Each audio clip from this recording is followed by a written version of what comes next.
Hello and welcome back to the PowerSwitch, gaming's call-in talk radio show. My name is Peter Spezia, and today is July 14th, 2018. This is the 54th episode of the podcast. Thank you for tuning in. We use Discord as a means to add and drop callers to talk about video games, and switch the power that is found in a typical gaming podcast. You can join our server to participate during recordings at rhymeswithasia.com/call. On today's episode, a Nintendo Direct rumor with Mother 3D in our headline roundup. Our main topic is game series that we miss, and then we will get to your calls if you're tuning in live on Discord. Some things to plug here at the top of the show. Of course, I'm back doing Show Me Your News Ultimate. So if you search Show Me Your News on podcast services, you can check out the kind of recapping the latest news in anticipation of Super Smash Bros. Ultimate. It's back doing the show I used to do in a way back in 2007. It's a good time, just updated for today's game. Also, my wife is back streaming. If you want to check out twitch.tv/sass_factory, you can check her out there. And then sassfactory_ is her on Twitter if you want to follow for when she is going live and just other Twitter things. And then also, I recorded a podcast this weekend. It probably will go up later this weekend, but maybe by the time you hear this, up on YouTube and podcast services, go check out the YouTube channel Syniac. That's almost like Brainiac, but with PSY. So PSYNIAC. Sy's a good dude. He wanted to talk about Super Smash Brothers, and he's a longtime Show Me News fan. Really honored that he asked me to come chat with him about it. And so, just kind of talking about the game so far, characters that we're hoping get announced as like dream picks, but then also ones that we think will be announced, and then also the talk of Echo Fighters and all that good stuff. Had a great time there, so definitely check that out if you're interested in hearing more about me and talking about Smash Brothers and things like that. Well, it was another low week. It feels like July is just kind of a lull post E3 overall in the game industry, but let's talk about that video game news in our headline roundup. We start with a rumor about another Nintendo Direct. It's always kind of fun to speculate about these and kind of mention them in the sort of history of video games and the week-by-week sort of minutia. This one is interesting for a couple of reasons. First off, it says that the date will be July 22nd. It's been almost a couple years, maybe a little more than a couple years since we've had a Sunday Nintendo Direct. Usually they've been on Wednesdays and Thursdays as of late, so it's kind of a red flag right away on this one. But the interesting point is that when this was posted on 4chan, a couple days before certain video game news topics broke, and it includes it. So first of all, talking that Funko will have the Pokemon, Mario, and Zelda licenses. This is a couple days before they announced that, there's going to be a Funko Pikachu exclusive to Target, and that's just kind of shocking in general. I guess Funko employees were kind of saying these decisions, we generally know about them months in advance, but not this one. This came out of nowhere. So unusual for that one. And then this Direct also a couple days before talked about that Mario Kart 8 will be getting a new DLC pack update. And then a couple days later, I think it was Shinya Takahashi over at Nintendo was saying Mario Kart 8 probably won't be done with updates. We might be working on some more. So those two, first of all, are just kind of whoa, okay. Maybe it's slightly worth paying attention to this. But then when you look down the list of some of these other updates, it's just this either will be the greatest Nintendo Direct of all time, or this just flat out isn't real. I mean, you're talking about new Super Mario World being a new 2D platformer on Switch, but then also announcing Mario Maker for Switch. Talking about Mother 3D as a 3D full remake with fully voiced scenes of Mother 3 with amiibo of Lucas, Kumatora, Boney, Duster, the whole list there. Kingdom Hearts 3 coming to Switch. Final Fantasy VII Remake coming to Switch. Fallout 76 coming to Switch. Cuphead. Okay, well, yeah, I kind of believe Cuphead. I mean, Microsoft and Nintendo starting to work a little bit closer together. It's certainly a game that could be pulled off on Switch, but these other ones, I mean, come on, really? Star Fox Racing, another one, referring it to as that title instead of, Star Fox Grand Prix, which is the rumored retro title. And then ending it off with Super Smash Bros. Announcing King K. Rool and Dixie Kong as playable characters, playing right into the 4chan, the prime ribs rumor that we discussed and delved into so well on Show Me Your News. It's like 11 possible newcomers revealed with code words on 4chan. I mean, it would line up with that one, so it would keep the dream alive for at least another month. It seems crazy. Let's keep our eye on it. A week from this coming Sunday, the 22nd, if something happens, hold on to your butts because it could get wild. But let's just throwing it out there that it's a thing that people are talking about right now. Something that's confirmed, though, is that Overwatch is getting a broadcast deal on ESPN. This is certainly big in the future of esports and wider attention on broadcast television and streaming services. So to quote from the ESPN article, quote, "The multi-year broadcast deal includes the Overwatch League playoffs, which begin Wednesday night," which, by the way, this is already passed, "the Season 1 Grand Finals from the Barclays Center in New York this month, and Overwatch League Season 2 next year. In all, professional Overwatch will be broadcast in some fashion on the flagship ESPN network, ESPN2, Disney XD, ABC, and streaming services for the term of the agreement. It amounts to hundreds of hours live and highlight programming across 4 networks, bringing Overwatch League competition for the first time to linear and digital ESPN and Disney viewers. The agreement does not cancel existing distribution agreements already in place, like Twitch broadcasts." So this is a big deal, especially for those of us living in the United States. Of course, like ESPN, ABC, Disney XD, these are, American broadcast networks. So whether it's, cable or network, but it just continues the expansion of certain games. And what game is more popular right now as far as a building, growing base with its own league, backed by money, backed by other sports league owners? I mean, Overwatch League is really taking off, and it's a big deal. 12 teams right now, I believe. So it makes sense, more than other events, certainly, to put on ESPN. I mean, we've seen past events on, the ESPN, ESPN2, things like that. Heroes of the Dorm, for one, was the college sort of Heroes of the Storm tournament. Or there was the Capcom Cup with Street Fighter V. EVO had appearances there, and granted, we've talked on past podcasts that, people don't seem to take too well to this sometimes. They're like, what is this? Where's my real sports? They'd rather have almost, highlights of old games or matches than they don't think that there's any skill in esports. But the dynamics, the demographics are shifting.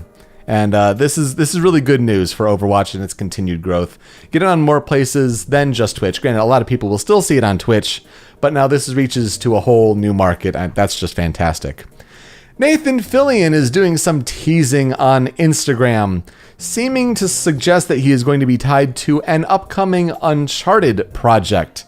He tweeted a picture of Drake the rapper with the text of Sic Parvis Magna 7:16:18. Of course, Sic Parvis Magna, greatness from small beginnings, the Latin motto of Nathan Drake from the Uncharted series on PlayStation 3 and PlayStation 4. Drake, the tie-in of the picture there. He even posted another picture, I think, of just old maps and magnifying glasses, and it looks very Uncharted-like. Now, this could be a couple things. This coming week, we're starting to build up and ramp up to Comic-Con. Certainly, Sony Pictures could start talking about and teasing things that could be in pre-production or have started shooting. The Uncharted movie project has always been just this shifting project of changing directors and things like this. But the last update we heard was that Tom Holland was playing a younger Nathan Drake. The internet has wanted to tie Nathan Fillion to Nathan Drake for the longest time. Kind of has the look down, could kind of pull off a similar vocal type inflection to a Nolan North-like performance. Granted, it would be great to see Nolan North in the role, but if you wanted a Hollywood actor in the role, I mean, Nathan Fillion would be fantastic. Couple possibilities, though. If we're talking about the Uncharted Hollywood film. Could be the possibility of Fillion playing an older Drake, kind of recalling a past story to kick it back to his past, and Tom Holland being the younger Drake to have the majority play out that way. Or some are also suggesting that this could be just like maybe a one-off thing, a short film, like a 7 to 10 minute YouTube kind of deal, just to make the fans happy, just to kind of appease them there. Granted, it looks like we'll find out what this will be on Monday the 16th. And then finally, the big story as far as Monster Hunter fans were concerned. Monster Hunter World PC information was finally announced. We thought this was going to be a fall, winter sort of release, just totally removed from the January launch earlier this year, and on consoles at least. But Monster Hunter World PC will launch on August 9th, less than a month away on Steam. There seemed to be a bevy of PC sort of settings that you can, whether it's water reflections, dynamic range, subsurface scattering, things like that. But the key thing, it goes up to 4K resolution, it goes up to 60 frames per second. If your PC can handle it, 4K 60 is certainly possible on Monster Hunter World. Their minimum recommendations for settings, you have an i5 processor, 8 gigs of RAM, and an NVIDIA 760 card recommended as a minimum. As far as the recommended settings, though, it goes up to an i7, still 8 gigs of RAM, which is interesting, I think, and then an NVIDIA 1060 equivalent. So that seems pretty reasonable for a current gen PC port. Should certainly be playable if that's something you're interested. They have not talked about any save migration, especially if we're talking about PS4 and Xbox One and PC and cross-play, cross-progression, things like that. No details yet on things like that. There was an IGN article that seems to be kind of misinformed that was possibly going to be a resolution on the whole Fortnite thing with PS4 and Switch and all that, but that doesn't seem to be all that true. So that story continues, but good to see Monster Hunter World PC less than a month away for that version of the game. That's great to see. Let's get to the main topic this week. Overall, I want to kind of phrase it as, what game series do you miss? The series that are kind of long overdue for an update, or whether the studio shut down or legal things got in the way. But because I came across a story this past week that said it's been 5 years since the release of the last NCAA football game from EA Sports. And before you start tuning out, I would just give me a few minutes here to kind of state my case. I played sports games growing up on PC. Things like that. And even when it got to the NCAA football franchise, I remember starting with 05, Larry Fitzgerald from Pitt on the cover on Nintendo GameCube. Going on to Xbox 360, I had 09, I had 11, I had 12 on PS3. And I always told myself I wanted to get 14 because it had Denard Robinson on the cover from my alma mater, the University of Michigan. But I never did. And then it ends up being the last one because, famously or infamously, depending on how you look at it, Ed O'Bannon, who was a former UCLA college basketball player, filed a lawsuit back then against EA Sports and the NCAA because of the way that players were being represented in these video games without compensation. And it all goes back to college athletes not having compensation. If they were paid, they'd supposedly lose their amateur status, and that's something that the NCAA does not want to do for these players. So basically an impasse was reached.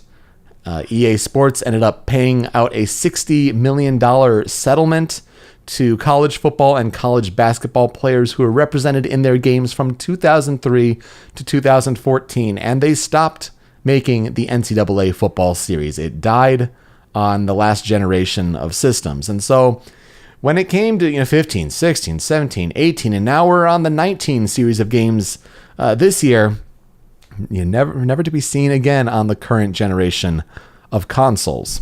So yeah, my experiences with the game, it's probably one of my favorite sports series. I do have a fondness for the NHL series of games. I remember playing like NHL 99 on PC and all the good times that were had with that.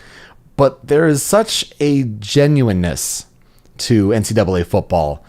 The stadium environments, the way that they kind of recreated the teams and the mascots, and they even had, the rivalries and the trophies, and they had the Heisman race. And this was like getting to the point where we're almost, we're so close to getting that 4-team playoff. They were kind of at the last final days of the BCS, the Bowl Championship Series, in that 14 game. Now, the way I understand it, and kudos to this community, NCAA 14 continues to be updated to this day. This ESPN article I've included in the show notes kind of tells stories of, different people who are working diligently on the rosters, to their family's dismay, because some don't even play the game, but to keep the game updated for fans is remarkable. Or some people are even able to hack in a version of the college football playoffs into the game through some means. That's just simply remarkable. So I just wanted to put it out there as kind of like an in memoriam. I should go on like a pre-owned sale and pick up NCAA 14. I'm sure I'm going to get that itch within a couple months when that season starts up again.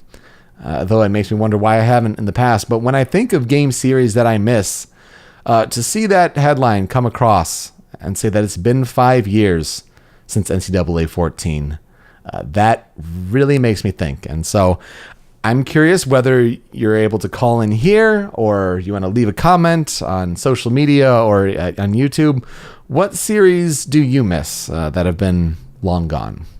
All right, so this would be the part of the show where we have you call in and we talk about whatever you'd like to. It could be about, the headlines, the main topic, even games you're playing recently.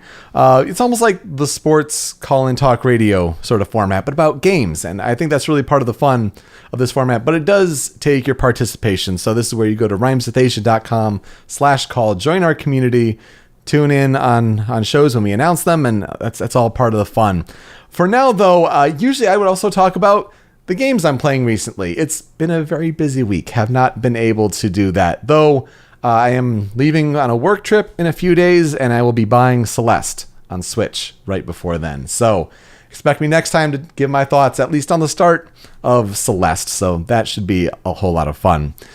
Games that are out this week, it starts and really almost ends with Sonic Mania Plus.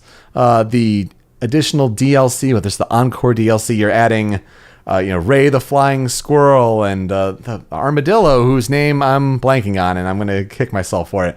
But adding those two new characters, apparently adding a new stage into the mix on Sonic Mania Plus there. But it's going to be a good time. I think it's already only $10 if you already have Sonic Mania, and then it's $30 digital and also physical copies. That'll be on July 17th, PS4, Xbox One, PC, and Nintendo Switch. That'll also be where I'm playing. So probably when I leave on that trip, I'll also, add on to my copy of Sonic Mania with that Plus DLC as well. Another DLC pack is out this week on July 17th on PS4, Xbox One, and PC. It is Far Cry 5 Lost on Mars. Far Cry 5 is a game that I certainly need to get back to, but this is, I believe, the second of their 3 DLC packs in their expansion pass there. Another one is coming in August there, so they're kind of rolling out those pretty well. But yeah, Lost on Mars. You're on Mars. You're killing aliens, I think it is. So it should be a fun time. Go pick that up if you have that game, certainly. And that'll do it for this episode of the PowerSwitch. We are hosted by rhymeswithasia.com, and we're on YouTube and Twitch at Rhymes with Asia. Find us on Twitter, Facebook, and Instagram at the PowerSwitch. I am at Pete Speakeasy. You can email us any questions, concerns, comments, or opportunities at powerswitchpod@gmail.com. You can subscribe to the PowerSwitch on podcast services such as Apple Podcasts, Google Play, and Stitcher. And if you'd be so kind as to leave a review, that would really help as well. But most importantly, to participate in future episodes, you should join our community on Discord by visiting rhymeswithasia.com/call. It's a small but growing community, and of course, now is the perfect time, as you can tell, to have your voice heard on this podcast. If you'd like a YouTube video to watch, I'll always recommend Gerard the Completionist over at That One Video Gamer on YouTube. He just put out an episode about Pokemon Pinball. Pokemon Pinball is one of those games where it's like, when you have that kind of self-confidence to say that, like, yeah, I am good at this game. I'm really good at this game. The original Pokemon Pinball on Game Boy Color is one that I have those kind of feelings for. Whether it's just, kind of stalling on that Mewtwo special stage, rack up those scores. I mean, just billions in score and just not beating it because you got to keep, that Mewtwo stage going. Clearing the Pokedex, did all that. I really recommend his video completing that game. It's something I have fond memories of, and it's great to see someone else do that. So yeah, it's another week. I'm really looking forward to playing Celeste. And it's like telling myself, like, oh, I really could play it now, but it's going to be perfect on the plane. Just to go through that story, I'm going out to Denver. Shouldn't be a case where, I'll be needing to record something on the road because it's, coming back before the weekend. So hopefully next Saturday at 2 p.m. Eastern Time should be another time that works for us, but that may be subject to change. So follow us on Twitter at the PowerSwitch, rhymestage.com/call on Discord for those updates, and really keep posted there. And we're looking forward to hearing your contribution, your feedback. Call in live and we'll go from there. Stay tuned to that Discord channel, as I said, as everything develops. And regardless whether it's live or on your own time, I look forward to you joining us for our next episode. With that, I am Peter Spezia. Until next time, switch up, call in, game on.